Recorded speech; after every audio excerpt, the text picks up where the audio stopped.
안녕하세요. 여러분의 희망을 지켜드립니다. 김영룡 법무사입니다. 구독자 여러분, 오늘은 주말이에요. 토요일인데 제가 매주 주말에 하루 정도 나와서 지난주 사건 진행된 것들을 다 검토해보고 또 새로운 소식들을 구독자 여러분께 전해드릴 게 없는지 인터넷을 검색해보기도 하고 서울, 부산, 수원, 회생법원 각급 지방법원 홈페이지를 방문해서 새로운 정보가 있는지 확인도 해보고 하는데요. 오늘은 제가 인터넷을 좀 검색을 하다가 이게 너무 잘못된 정보가 광범위하게 퍼져 있는 것을 확인을 하고 구독자 여러분께 좀 정확한 정보를 전달해 드리고자 영상을 갑자기 혼자서 카메라를 2대를 켜고 찍게 됐습니다. 어떤 내용이냐면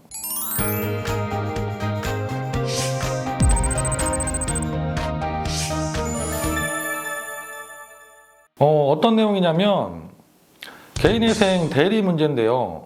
법무사가 개인회생 대리를 할 수 있느냐, 법무사, 변호사가 어떤 차이가 있느냐, 이런 글들이 의외로 인터넷에 많이 있더라고요. 근데 잘못된 정보를 전하는 내용들이 상당수 보였습니다. 특히 제가 오늘 영상까지 준비하게 된 이유는 블로그라 이런데 똑같은 내용이 반복적으로 이렇게 돌아다니고 있더라고요. 처음에 어떤 분이 그 글을 썼는지 모르겠는데 내용이 정확하지도 않고 좀 조잡하기도 하고 그랬는데요. 그 부분에 대해서 좀 법무사 입장에서 좀 반박한다고 할까요? 그런 내용으로 좀 말씀을 정확하게 드려보도록 하겠습니다. 오늘 영상은 사실은 제가 개인 김영룡 법무사 개인의 입장이라기보다는 법무사 전체 입장이지 않을까 싶어요. 제가 서울중앙지방법무사협회 홍보위원회 위원장을 하고 있고요. 그리고 매년 신입법무사들 합격자 발표가 나고 나면 한국시험법무사협회에서 주최해서 신입법무사들 연수교육을 하거든요. 그때 개인회생 파산 강의를 제가 맡아서 하고 있어요. 그리고 서울중앙지방법무사협회에서 1년에 한 번씩 법무사들을 대상으로 개인회생 파산 전문가를 양성하기 위한 교육을 하고 있습니다. 그 교육 과정에서도 제가 개인 파산 강의를 담당해서 하고 있거든요. 법무사 업계를 좀 대표해서 이번 영상을 찍게 됐다, 이렇게 이해해 주셔도 될 것 같습니다. 첫 번째, 제가 오늘 봤다는 그 인터넷 글, 거기서 말하고 있는 법무사는 개인회생 사건, 파산 사건을 대리할 수 없다라고 얘기를 하더라고요. 근데 이 얘기는 벌써 몇 년 전에 다 정리가 된 얘기입니다. 2020년도에요. 2020년도 2월 4일 날 법무사법 개정이 됐습니다. 이 문제가 전에 여러 번 문제가 된 적이 있었거든요. 법무사가 개인회생 사건을 포괄해서 대리하는 것이 변호사법 위반이다, 아니다, 이걸 가지고 문제가 됐었고, 그래서 법무사 업계에서 국회에 개정안을 발의했고, 그게 2020년도에 통과가 됐습니다. 그래서 2020년 8월 5일부터 이미 개정된 법무사법이 시행이 되고 있어요. 그 이후에는 절대 이 논쟁은 없어진 겁니다. 법무사도 당연히 개인회생 사건, 개인 파산 사건을 대리할 수 있는 권한이 있습니다. 법무사가 신청할 때도 대리인으로 신청합니다. 저희도 똑같이, 변호사하고 똑같이 당사자가 아니라 대리인으로 신청을 하게 돼요. 제가 여기 제 이름으로 왔던 결정문도 하나 보여드릴게요. 대리인 김영룡 법무사라고 적혀 있죠. 저도 대리인입니다. 변호사하고 다를 게 없습니다. 그래서 이 부분은 오해가 없으셨으면 좋겠습니다. 법무사도 당연히 대리해서 개인회생 사건을 진행해 드릴 수가 있어요. 그리고 두 번째로 또 이런 내용의 글이 있더라고요. 법원에서 개인회생 파산 사건을 이제 진행하다 보면 보전 권고 여러 번 나올 수 있죠. 그리고 그런 것들이 이제 전자소송을 하면 전자문서로 오게 되는데 이거를 법무사는 받을 수 없다. 법원에서 오는 우편물을 수령할 수가 없다. 이런 내용의 글도 있더라고요. 요즘에는 우편물로 받는 일도 없지만 법원에서 오는 모든 문서는 제 이메일로 옵니다. 제가 대리인이기 때문에.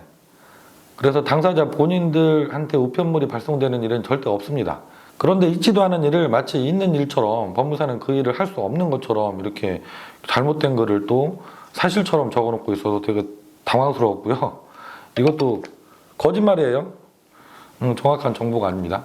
그리고 이런 내용들도 있어요. 법무사, 변호사 차이는 또 이런 거다. 개인회생이나 개인 파산 사건을 진행하다 보면 복잡한 사건은 개인회생 파산 사건 이외에 다른 법률 분쟁들도 있을 수 있다. 근데 이거를 변호사만 처리가 가능하다, 법무사는 못한다, 이렇게 또 글을 쓰고 있더라고요. 근데 제가 2004년 개인회생이 대한민국에 처음 시작된 그날 첫날부터 개인회생 사건을 처리해온 사람입니다. 그만큼 제가 실무를 많이 해왔는데, 개인회생 사건을 처리하다가 다른 법률 문제가 생겨서 변호사의 도움이 필요하다? 따로? 이런 일은 거의 일어나지 않습니다. 그래서 그런 문제 때문에 뭐 변호사를 굳이 선임해야 된다? 이건 아니라는 생각이 들고요. 만약에 그런 일이 만에 하나 생기더라도 그때는 개인회생 사건과 별개의 사건인 거죠. 그래서 변호사 수임료는 별도로 지불을 하시고 사건을 맡기셔야겠죠. 그래서 이것도 개인회생 파산 사건 대리인 선임하는데 중요한 뭐 고려사항은 절대 될 수가 없다는 생각이 들어요.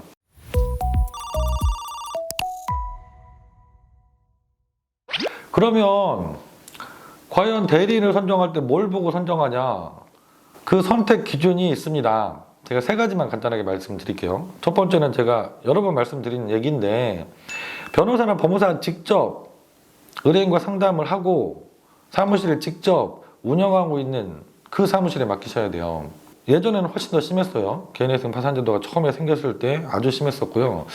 뭐 차츰차츰 나아지고 있지만 지금도 불법 브로커 사무실들이 많이 있습니다. 불법 브로커 사무장이 변호사나 법무사 자격증만 빌려서 운영하는 사무실, 이런데 사건 맡기시면 큰일 나겠죠. 가끔 그래서 뉴스에서도 보도되는 걸 보시잖아요. 사무장이 변호사 법무사 자격증 빌려서 일을 하다가 사건은 진행도 안 하고 도망갔다, 이런 기사들 보시잖아요. 실제로 지금도 일어나고 있어요. 그래서 첫 번째는 사무실 방문하셔서 상담할 때 법무사 변호사가 상담을 직접 해주는지, 아니면 최소한 사무실을 운영하고 있고 얼굴이라도 볼 수 있는지, 이게 너무 중요하죠. 그래서 그걸 꼭 확인하시고 사무실을 선택을 하셔야 됩니다. 두 번째는 그 변호사 법무사가 얼마나 개인회생 파산 업무를 많이 경험을 했는지, 그 경험과 노하우가 있는지, 실력 문제겠죠. 이것도 그분 경력을 잘 살펴보세요. 그분이 과연 개인회생을 몇 년이나 해온 분인지, 사건을 얼마나 처리해 왔던 분인지, 이걸 꼼꼼히 따져보시기 바랍니다. 이 법률 문제라는 것이 특히 경험이 중요합니다. 그 중에서도 개인회생 파산은 특히 다 중요하다는 생각이 들어요. 그 책을 보고 공부한 걸로 다 해결되지 않아요. 실무가 워낙 다양하게 존재하기 때문에 교과서에 나오지 않는 실무에서만 적용되는 얘기들이 너무 많습니다. 그래서 내가 직접 경험을 해봤을 때만 의뢰인에게 자신있게 편하게 말씀을 드리고, 또 그렇게 의뢰인이 편안하게 진행할 수 있도록 조언하고 하는 게 가능한 거예요. 그래서 경험, 노하우가 얼마나 있는 사무실인지, 이거 너무 중요합니다. 그리고 마지막으로 세 번째, 의뢰하시려면 당연히 수임료 들어가잖아요.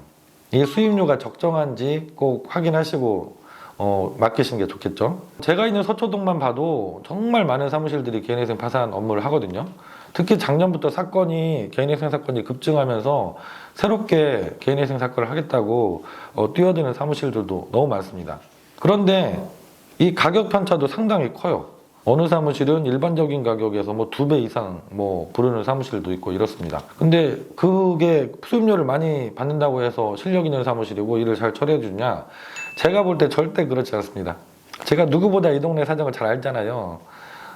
개인회생 첫날부터 일을 해왔으니까 얼마나 잘 알겠어요. 그런데 이렇게 들려오는 소리들을 들어보면 오히려 엉망인 사무실들이 수임료가 비싼 경우들이 더 많더라고요. 그 이유가 보통 브로커 사무실이 운영하거나 인터넷에 광고를 많이 해서, 그래서 의뢰인들을 막 이렇게 많이 모아서 하는 사무실들도 보면 광고비를 엄청 많이 써요.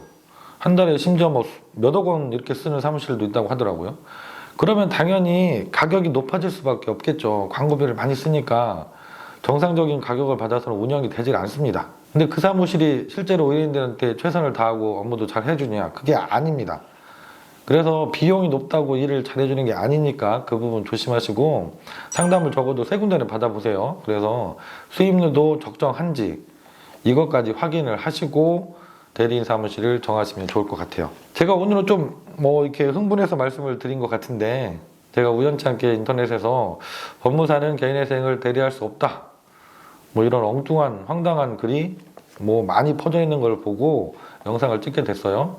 대리인 선정할 때 정말 중요한 거 세 가지 말씀드렸어요. 그걸 조심하셔서 꼭 내 사건을 본인 일처럼 처리해 줄 수 있는 실력 있는 법무사 변호사를 만나서 사건을 맡기시고 잘 모든 분들이 사건이 해결되시기를 바라겠습니다. 오늘 영상 시청해 주셔서 감사합니다.